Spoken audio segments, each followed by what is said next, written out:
The latest. Thank you for your love and support. I appreciate you. Or some of you are saying that the latest is not active these days. It's true. It's because I am not feeling well. That is why I have been this dull. So please, pardon the latest. Just bear with me. Captain Ibrahim Traoré came out with a decree that was last month, January, that they should dissolve all political parties and make sure that the assets of these political parties will be given back to the state, because they believe that what should benefit the people, just a group of people are benefiting, enjoying, instead of the majority of the people to benefit. Political leaders are now making it big while the people suffer. So the decision was taken. We heard the reactions from the Burkina base. But some politicians in Africa are not happy. Julius Malema, for instance, came out and condemned Captain Ibrahim Traoré for taking that bold decision. And that shouldn't be the right thing to do. Because it's like, to him, he believes that political parties also have a role to play in the society. But let's look at what is currently happening in Uganda. Bobby Wine and Yoweri Museveni. These two people are Ugandans. But because of politics, the two people are divided to the point that they believe that the United States of America is backing Bobby Wine to do whatever in Uganda. We are hearing a lot of things to the point that now we are having Yoweri Museveni's son coming out to apologize to the United States. People believe so much in Bobby Wine, but I have my doubts, because there is no person in Africa who is into politics that the West do not control that person. Bobby Wine is acting based on the powers that he is receiving from outside. And the people are supporting Bobby Wine. They are supporting Bobby Wine because of the oil in Uganda. We will never agree that political parties must be destroyed and banned and all of that. No. One message.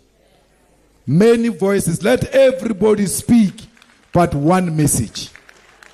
If you are not sure, you talk to your immediate supervisors to check if this is a correct position, and then you communicate. So, comrades, the comrade gave an input about Africa. We will never agree, because as Leninist organization that believes in the party, we will never agree that political parties must be destroyed and banned and all of that. No. There is always ideological contestation, and ideological contestation cannot be equated to divisions. It's not tribalism. It's not racism. It's not xenophobia. It's a contestation of ideas, and that cannot be reduced to a division. So we believe in the party, and that's why we formed the party. And we will never agree that parties must be collapsed. So, but I was very impressed with that input and how observant you have become that the EFF hasn't communicated on Ghana elections. The EFF hasn't communicated on this or that utterances of leaders in Africa. Very correct observation, which must be kept and be encouraged, that the EFF must be taken on if there are inconsistencies when it comes to communication, especially on African matters. So when we support an African leader, it doesn't mean we'll agree on everything. There are areas where we're going to disagree that nobody will think, generally yes, but on this issue, there is a problem. Because we're independent thinkers. So, you spoke about the election in Uganda. And you say we can't support Bobby Wine because his flag is got some similarities with France and therefore can't support France. And on the other hand, there is this tyrant called Museveni. So,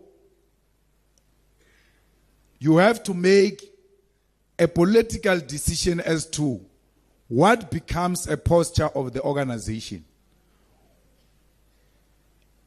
When you are presented with two devils, and you have to choose a better devil. So you just said to us, we can't choose Bobby Wine, but you never said anything about Museveni. Whether we must choose Museveni over Bobby Wine. Because Museveni must go. The immediate thing is that Museveni must go. He has been there for too long. And he suppresses people. And he rigs elections. And he beats up people who don't support him. Let me ask you a question, and I want you to answer like a statesman. Yes. Because I believe, based on what you have done, you have reached that level. You should be able to answer. What do you think would happen to Ghana if John Mahama fails? But I'm not, you see, I want him to fail. I want my party to win the 2028 election. So you want him to fail? I don't want him to fail as in fail. Mm-hmm. But I know they can't do, the NDC, the kind of things that I saw when we were in government. We're the same Ghanaians in the NDC. So it will be transferred across there. But I don't want Mahama to succeed as in succeeding. I want my party to win. That's not you thinking nationalistically.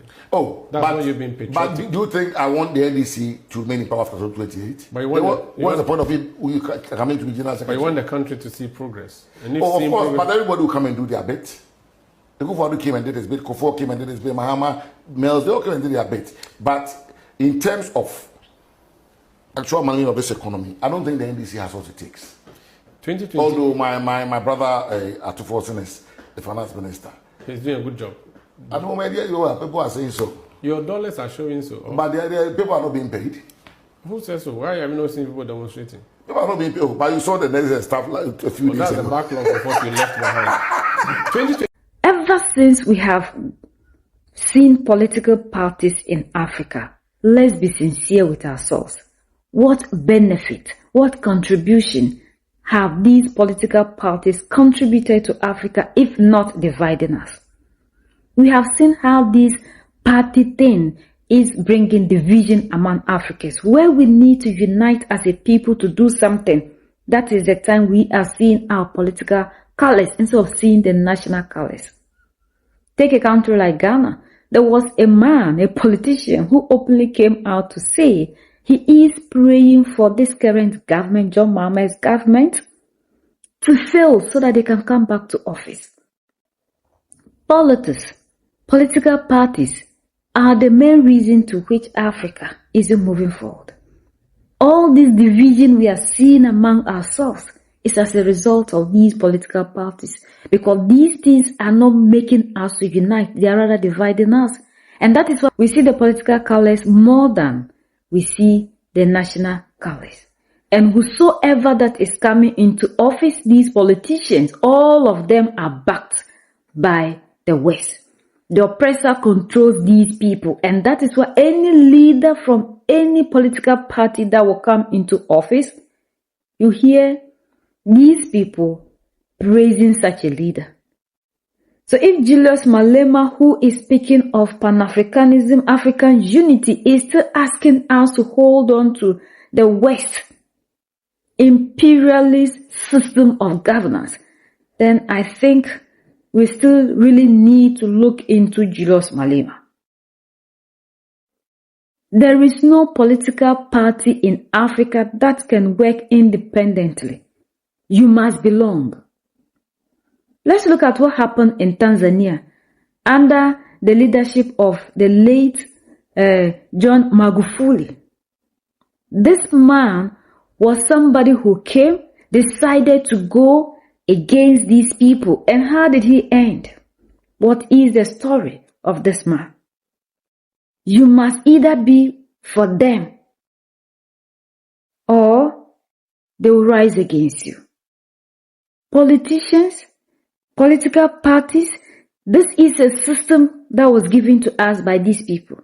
And they are thriving through these political parties. They are able to control us through these political parties. And that was why the First Lady of Sierra Leone boldly told us that if you don't do the bid of these people when you are in governance, they will use the opposition against you. And we are seeing it happening everywhere in Africa. So if Julius Malema is condemning Captain Ibrahim Traoré for taking a bold step to unify the people in Burkina Faso, then Julius Malema, because he is looking at it from the lens of the colonizer. And if Africa will continue to be holding on to the system of these people, do we really think that we can ever unite to move the continent ahead? Either ANC or whatever party that they have in South Africa, these parties are controlled by these people. And there's no way any of these parties can come into office and work independently. Even Julius Malema, the EFF, as long as they continue to maintain democracy as the rule of law in South Africa under the leadership of Julius Malema, there is no way Julius Malema can ever work effectively. And that is what we are seeing in Botswana, Duma Boko. Duma Boko talks, he knows what to do perfectly in speech. But Duma Boko is not able to do what we are expecting him to do. And that was why he openly told us that as long as you are in the system, you can never work. The system will cripple you. Now go to Burkina Faso, his good friend Captain Ibrahim Traoré, that he wakes up and makes a pronouncement and it becomes a law. But with him, he can't, because of the system. You have to go through this, go through that, go. So with all these things, we still have our Pan-African voices championing the oppressor's rule to be the best for us. Then we have a long way to go as Africans. We really do. Come to any of our respective countries in Africa and ask our parties what they are doing to the nation. Through that division, either the nation is moving forward or is moving backwards. Either the people are uniting or they are dividing them all. But one thing we need to understand, that if we continue to love everything the colonizer left for us, we will never go anywhere. Africa will never go anywhere. Have you seen what is happening? The brother is taking a step to bring unity among the people, and we have another brother who is against it. And this is what these people are always doing to us. One is supporting the oppressor's rule. Who brought us these parties? He's the oppressor. And we think these things are good for us. That was why they left these things for you, the African. United we stand, divided we fall, and united we keep standing forever and ever. The greatest enemy of the African is mental slavery. So let's decolonize ourselves from mental slavery. Let's keep sharing to educate our brothers and sisters. Together we make Africa great for ourselves and the next generations that are going to come. So that's the latest around the world, in Africa, Southern Africa, and in South Africa.